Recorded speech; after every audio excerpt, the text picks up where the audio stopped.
Faz 6 meses que eu não via meu filho, então quando eu o encontrei, perguntei sobre quando seria o casamento deles. Eles me disseram que já haviam se casado e me olharam com desprezo.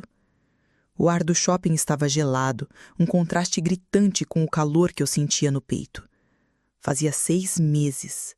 6 longos e silenciosos meses, desde a última vez que eu tinha visto meu filho, Lucas, meu único filho. Ele estava ali, a poucos metros de distância, de mãos dadas com a noiva, a Amanda. Os dois pareciam saídos de uma revista de moda, rindo de algo no celular dela. Meu coração, que antes batia forte de saudade, agora hesitava. Eu respirei fundo, juntei a coragem que me restava e caminhei até eles, forçando o meu melhor sorriso. Lucas? Amanda? Eu chamei, minha voz um pouco mais trêmula do que eu gostaria. Eles se viraram.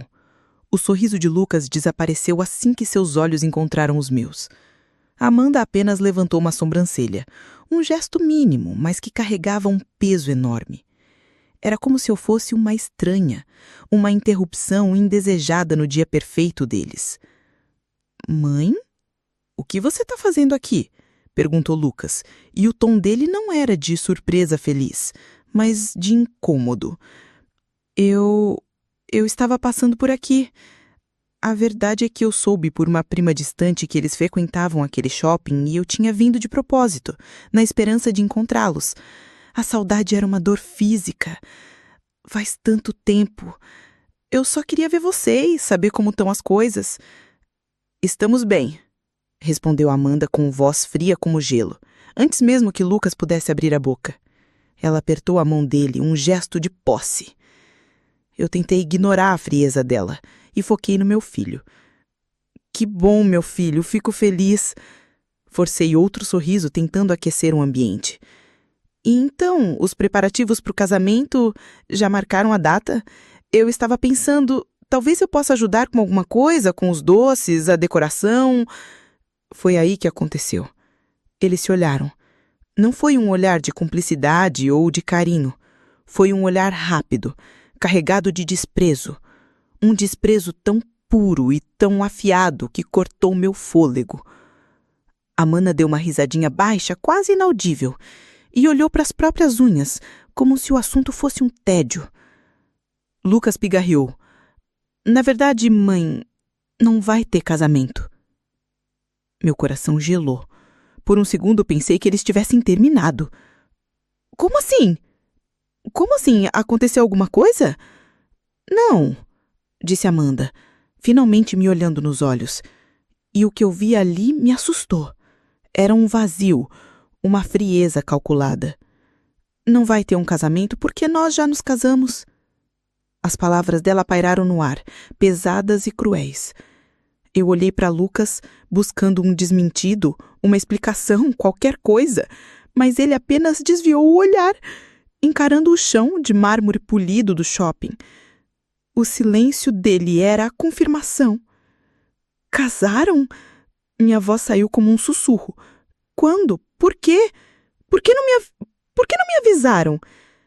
A pergunta saiu do fundo da minha alma, um grito de dor e confusão. Uma mãe não deveria ter que implorar para saber do casamento do próprio filho. Foi então que o desprezo, que antes era apenas um olhar, se transformou em palavras. Amanda riu, uma risada curta e sem humor. Avisar você? Pra quê? Pra você aparecer lá com suas roupas simples e o seu jeito de pobre? Pra nos envergonhar na frente dos nossos amigos? Pra ficar dando sua opinião em tudo como se alguém se importasse? Cada palavra era uma facada. Eu senti o ar me faltar, minhas pernas fraquejarem. Olhei para Lucas, meu menino, o bebê que eu carreguei nos braços, o menino que eu criei com tanto sacrifício, trabalhando em 2 empregos depois que o pai dele nos deixou. Eu esperava que ele a defendesse, que dissesse que ela estava errada, que me defendesse. Mas ele continuou em silêncio, de cabeça baixa. Aquele silêncio era a pior das traições. Era a confirmação de que ele concordava com cada palavra venenosa que saía da boca dela. Nós queríamos algo sofisticado, entende? Continuou Amanda, saboreando minha dor. Um evento para pessoas do nosso nível. E você, com todo respeito, Ela fez uma pausa dramática, me olhando de cima a baixo com um nojo evidente. Você simplesmente não se encaixa. O desprezo nos olhos deles não era mais apenas um olhar. Era um muro. Um muro alto e frio que eles construíram entre nós. E naquele instante, algo dentro de mim se quebrou. A mãe amorosa e dedicada, a mulher que vivia para agradar o filho, que se sacrificava por ele, começou a morrer. Eu senti uma onda de frio percorrer meu corpo, mas não era de tristeza. Era algo diferente.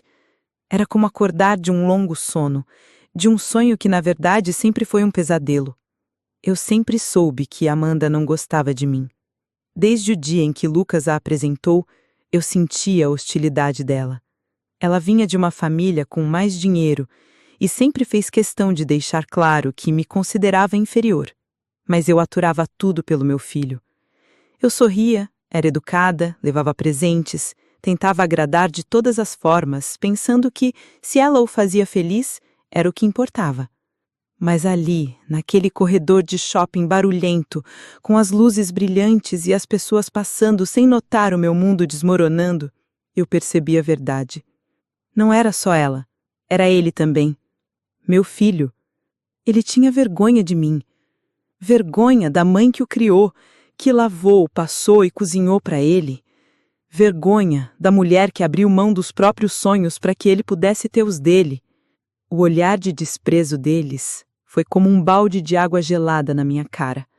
Ele não me acordou para a tristeza, mas para a realidade. Eu não era mais a mãe amorosa nos olhos deles. Eu era um estorvo, um passado pobre que eles queriam apagar. Eu olhei para os dois, parados ali, perfeitos e cruéis na sua bolha de superioridade. O choque inicial começou a dar lugar a uma clareza dolorosa, e por baixo dela, uma chama começou a se acender. Uma chama que eu não sentia há muito, muito tempo. Uma chama de raiva, de indignação. Uma chama que me dizia que aquilo não ia ficar assim. Eu não chorei, não gritei, não fiz um escândalo. A dor era tão profunda que se transformou numa calma assustadora. Eu apenas os encarei, por um longo momento, gravando na minha memória aquele olhar de desprezo. Aquele olhar seria meu combustível, seria a força que me faria levantar. Naquele momento, eu despertei, e a mulher que despertou não era mais a mãe boba e dedicada que eles pensavam que podiam pisar. Era outra pessoa. Alguém que eles ainda iriam conhecer. Eu não disse mais uma palavra. Apenas balancei a cabeça lentamente uma vez para eles. Não foi um gesto de concordância ou de derrota. Foi um gesto de reconhecimento. Eu os vi finalmente por quem eles realmente eram. Sem me despedir, virei as costas e fui embora. Andei pelos corredores do shopping sem rumo, passando pelas vitrines brilhantes e pelas pessoas felizes, mas eu não via nada. Eu estava em um vácuo. O eco das palavras de Amanda e o silêncio covarde do meu filho ressoando na minha cabeça.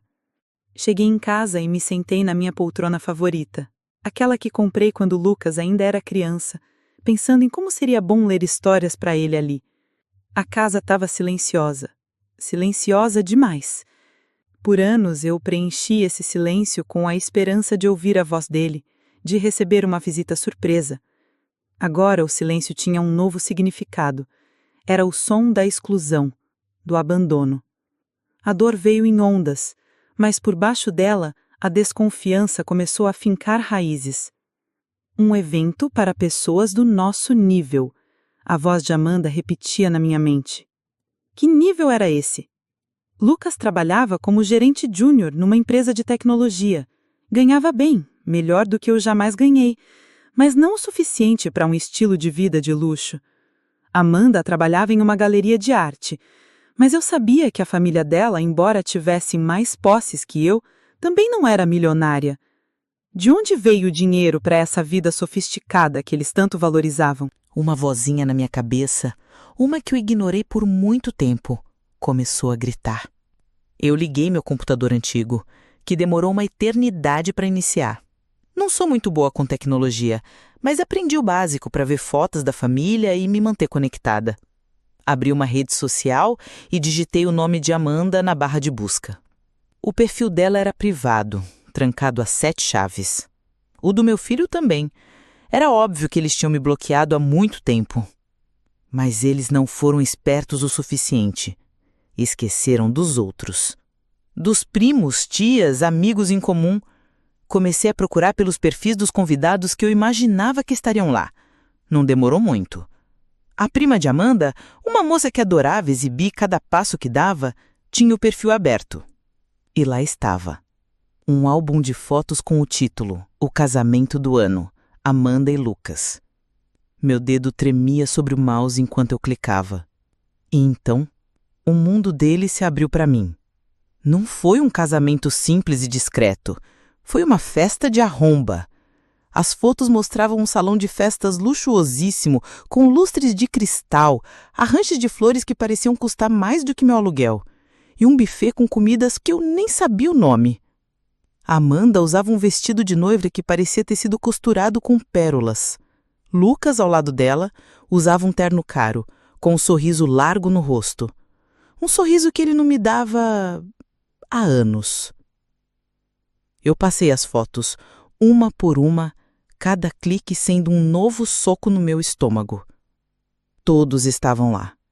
Minha irmã, minhas sobrinhas, tios e tias que me ligavam no meu aniversário, amigos da família que me viram criar o Lucas. Todos sorrindo para a câmera, brindando, dançando. Ninguém sentiu minha falta.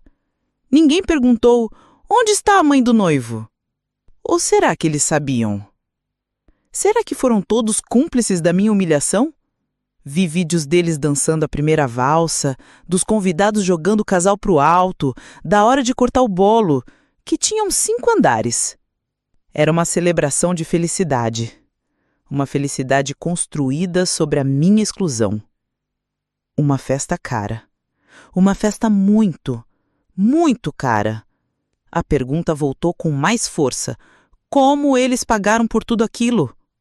Foi então que um calafrio percorreu minha espinha. Uma lembrança me veio à mente. Cerca de 3 meses atrás, Lucas me ligou. Foi uma ligação estranha, rápida.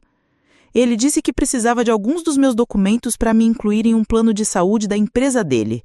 Um benefício novo. Disse que era para garantir que eu estaria segura, bem cuidada. Eu, boba, acreditei.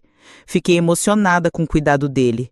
Enviei fotos de tudo que ele pediu, sem pensar 2 vezes. Minha identidade, meu CPF, meu comprovante de residência. Com as mãos trêmulas, abri o site do meu banco. Eu raramente o acessava pela internet, preferi ir à agência, mas a urgência me consumia.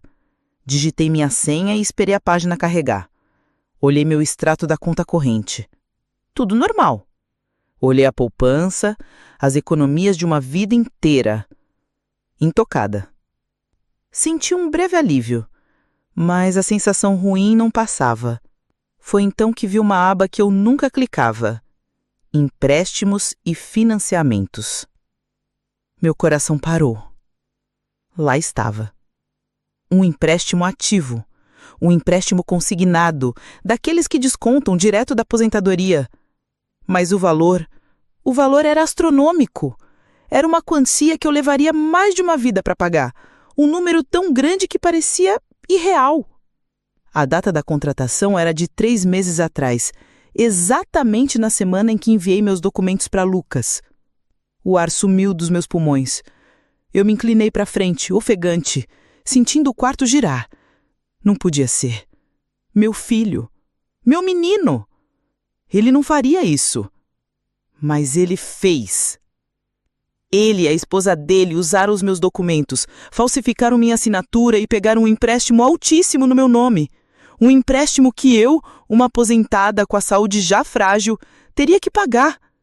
Eles pegaram meu nome limpo, minha dignidade, e usaram para pagar por lustres de cristal, vestidos de grife e uma festa para pessoas que estavam no nível deles. Eles financiaram o casamento dos sonhos deles com o meu pesadelo financeiro. A dor da exclusão social foi substituída pela dor fria e cortante da traição financeira. Isso não era apenas um desprezo, uma vergonha. Isso era um crime. Eles não apenas me descartaram, eles me roubaram. Roubaram meu futuro, minha paz, minha segurança. Eu fechei o computador. O choque deu lugar a uma fúria gelada. Uma clareza que eu nunca senti na vida. O desprezo deles no shopping, a festa luxuosa, o empréstimo. Tudo se encaixou em um quebra-cabeça monstruoso. Eu me levantei e andei até o espelho. A mulher que me encarou de volta tinha os olhos vermelhos, mas não de choro. Eram de raiva. Uma raiva pura. A mulher no espelho não era mais uma vítima. Eles me subestimaram. Eles pensaram que eu era fraca, boba, uma velhinha que podiam enganar e descartar. Eles cometeram um grande erro. Eles não sabiam do que eu era capaz. A investigação tinha acabado. A guerra estava apenas começando. Naquela noite eu não dormi. A raiva era um fogo que me mantinha aquecida e alerta. Eu não sentia mais a dor paralisante da traição, mas uma energia furiosa que exigia ação. Eles me jogaram no fundo do poço, mas se esqueceram que eu sei nadar na lama. Eles queriam me apagar da vida deles, pois eu iria me certificar de que eles nunca mais me esquecessem. Na manhã seguinte, com o sol mal raiando, eu me sentei em frente ao computador com uma xícara de café amargo. Minha mente estava clara como um céu depois da tempestade. Meu plano era simples, mas eu sabia que seria devastador para eles, porque atingiria o único ponto que realmente lhes importava: a imagem, a opinião dos outros, o status que eles compraram com o meu dinheiro. Abri minha página na rede social. Era um perfil simples que eu mal usava, com algumas fotos de flores do meu pequeno jardim e receitas que eu gostava. Mas naquele dia, ele se tornaria minha arma. Comecei a escrever. Não escrevi com ódio, mas com uma precisão cirúrgica. Comecei do começo. Falei dos 6 meses de silêncio, da dor da saudade, do encontro acidental no shopping. Descrevi com detalhes o olhar de desprezo deles, as palavras cruéis de Amanda e a covardia do meu filho.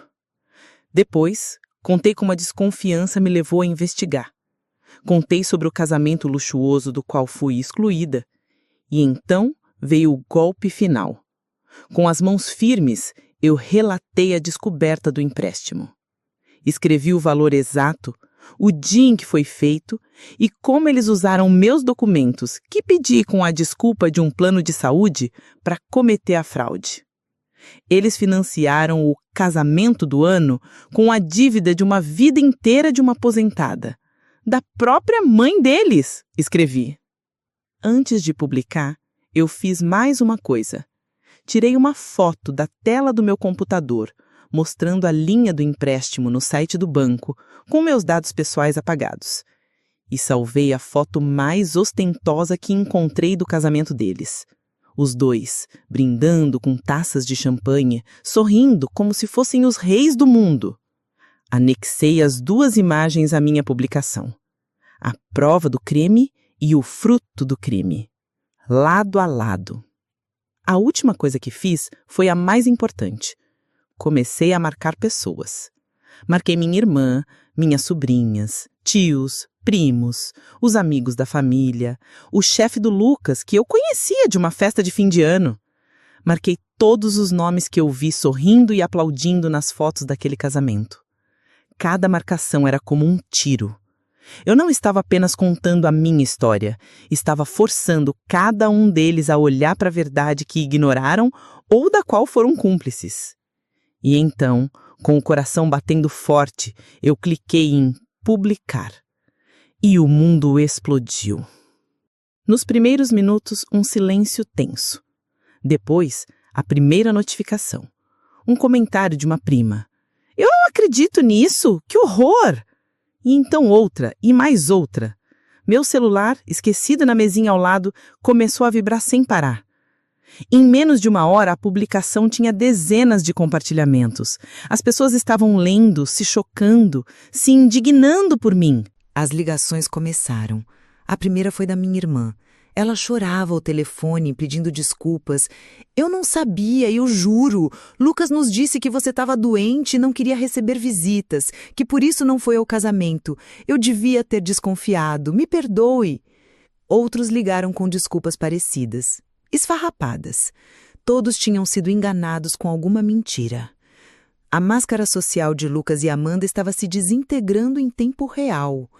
O desprezo que eles me deram se transformou em desprezo público contra eles. Os comentários na minha publicação eram cruéis. Ladrões, sem coração, que tipo de filho faz isso com a própria mãe? A vergonha que eles queriam que eu sentisse estava agora, e com juros, na conta deles. Em poucas horas, eles deixaram de ser o casal perfeito e se tornaram os monstros da internet. Eles eram famosos exatamente como Amanda queria, só não do jeito que ela imaginava. Eu assistia a tudo de camarote, da minha poltrona, sentindo uma satisfação fria e amarga. Era a vingança da mulher simples, da mãe que eles julgaram ser burra e descartável. No final da tarde, recebi uma ligação de um número desconhecido. Hesitei, mas atendi. "Boa tarde, estou falando com a senhora?" Uma voz firme e profissional perguntou. "Sou eu", respondi. "Meu nome é Dr. Almeida, sou advogado. Uma cliente minha compartilhou sua publicação comigo. Eu li a sua história e, francamente, estou horrorizado. O que seu filho e sua nora fizeram não é apenas imoral, é um crime. Fraude, estelionato, apropriação indébita. A senhora tem um caso muito forte nas mãos." Eu fiquei em silêncio, absorvendo aquilo. "Olha", ele continuou, "eu sei que processos podem ser caros e a senhora provavelmente está em uma situação financeira delicada por causa disso. Eu me especializei em casos de abuso financeiro contra idosos. É uma causa pessoal para mim. Eu gostaria de oferecer meus serviços para representá-la, sem custo algum. Quero colocar esses dois na cadeia." Lágrimas finalmente vieram aos meus olhos, mas não eram de tristeza. Eram de alívio, de esperança. Por dias eu me sentia sozinha, uma formiga contra dois gigantes. Mas ao expor a verdade, eu não estava mais sozinha. Eu tinha minha dignidade de volta, o apoio de centenas de pessoas e agora a ajuda de um profissional que queria lutar por mim. Eu aceitei a oferta dele na mesma hora. Desliguei o telefone e respirei fundo pela primeira vez em dias. A reviravolta tinha acontecido. Eu não estava mais apenas me defendendo, eu estava contra-atacando, e com a lei do meu lado. Lucas e Amanda acharam que tinham me enterrado, mas não sabiam que eu era uma semente, e eu estava prestes a brotar. Com o Dr. Almeida no comando, as coisas começaram a andar rápido. O que antes era uma postagem de desabafo na internet, agora era um processo criminal formal. Levei para ele todas as provas que eu tinha, as cópias dos documentos que enviei para o Lucas, a conversa onde ele me pedia tudo com a desculpa do plano de saúde e, claro, os papéis do empréstimo fraudulento. Cada assinatura falsificada era uma prova do crime deles. O caso era, como o advogado disse, claro como água. A notícia do processo se espalhou como fogo em palha seca. A fama que eles conquistaram na internet agora tinha consequências reais. Lucas foi demitido do emprego. A empresa não queria sua imagem associada a um escândalo de fraude e abuso contra a própria mãe. De repente, o gerente de sucesso estava desempregado e com o nome na lama. A vida de luxo que eles tinham acabado de começar começou a ruir. O castelo de cartas construído com mentiras não aguenta a primeira ventania. O relacionamento deles, que parecia tão perfeito nas fotos, era tão falso quanto a assinatura no meu contrato de empréstimo. E foi a Amanda quem puxou a primeira carta. Cerca de um mês depois que tudo veio à tona, Lucas me ligou. Era um número bloqueado, mas eu reconheci a voz dele no instante em que ele disse: "Mãe!" A voz não era arrogante ou fria como no shopping. Era uma voz quebrada, desesperada. "Ela foi embora", ele disse entre soluços. "Amanda me deixou. Ela limpou nossa conta bancária e sumiu. Eu fiquei em silêncio, ouvindo. Ela levou tudo, mãe. Todo o resto do dinheiro, do empréstimo. Ela me deixou sem nada. Ele fez uma pausa, e a revelação seguinte foi a pá de cal. Ela não foi embora sozinha. Ela fugiu com um dos padrinhos do nosso casamento, um amigo meu. Eu poderia ter sentido pena. Uma parte minúscula da antiga mãe que eu era, talvez tenha sentido uma pontada de dor por ele. Mas a mulher que ele e Amanda criaram com o desprezo deles sentiu apenas uma justiça poética e cruel. A mulher que ele ajudou a roubar foi roubada. O homem que me trocou por ela foi trocado por outro. Era o círculo do egoísmo se fechando. E o que você espera que eu faça, Lucas? Perguntei, minha voz calma e firme. Eu não sei. Eu estou sozinho. Não tenho para onde ir. Não tenho dinheiro. Eu preciso de ajuda. Ajuda? Repeti a palavra, sentindo o gosto amargo dela. Você deveria ter pensado nisso antes de roubar sua mãe para dar uma vida de luxo para uma mulher que te descartou na primeira dificuldade. Você fez suas escolhas, Lucas. Agora, viva com as consequências. E desliguei. 2 semanas depois, a polícia o prendeu. Não houve drama nem perseguição. Eles o encontraram morando de favor na casa de um conhecido, abatido e sem um tostão. A acusação era grave: fraude e estelionato.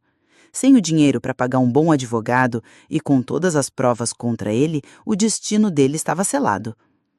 Alguns meses se passaram e o Dr. Almeida conseguiu anular a dívida no meu nome, provando a fraude. Eu estava livre do peso financeiro, mas eu precisava de um fechamento final. Foi por isso que decidi visitá-lo na prisão. O lugar era frio e cinzento. O cheiro de desinfetante misturado com tristeza. Quando o vi entrar na sala de visitas, usando aquele uniforme sem cor, quase não o reconheci. O brilho de superioridade tinha sumido. Ele estava magro, com olheiras profundas. Ele era apenas um homem quebrado. Sentamos um frente para o outro, separados por um vidro grosso. Mãe, ele começou, a voz embargada. Me perdoa. Eu o encarei por um longo tempo antes de responder. Perdão, Lucas, é uma palavra muito forte. Eu não vim aqui para te condenar, nem para te absolver. Isso é entre você e a sua consciência. Eu vim aqui para que você entenda. Ele me olhou confuso. Você e Amanda achavam que o valor de uma pessoa estava no dinheiro que ela tem, nas roupas que ela veste, na festa que ela dá. Vocês tinham vergonha de mim porque eu era simples, porque eu representava um passado humilde que vocês queriam apagar. Mas vocês se esqueceram da coisa mais importante, Lucas: o caráter. O dinheiro compra uma festa, mas não compra lealdade. Compra um terno caro, mas não compra dignidade. Compra bajuladores, mas não compra amor verdadeiro. As lágrimas escorriam pelo rosto dele. Olha onde o seu nível te trouxe.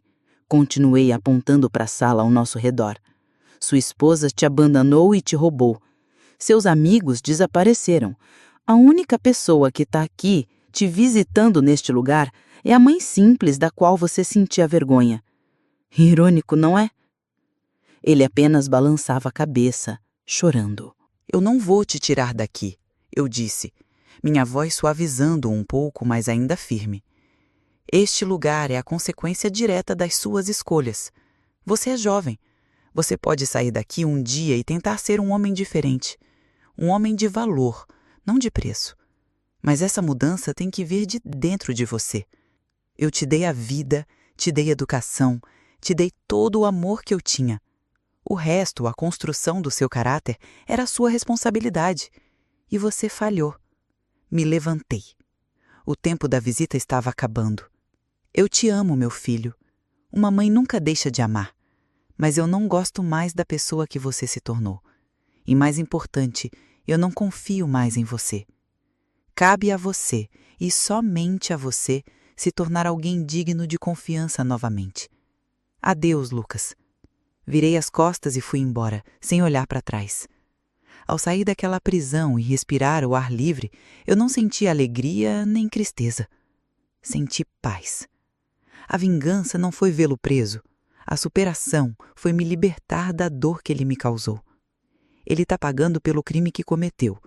Quanto a mim, eu recuperei meu nome, minha paz e, o mais importante, recuperei a mim mesma. A vida segue.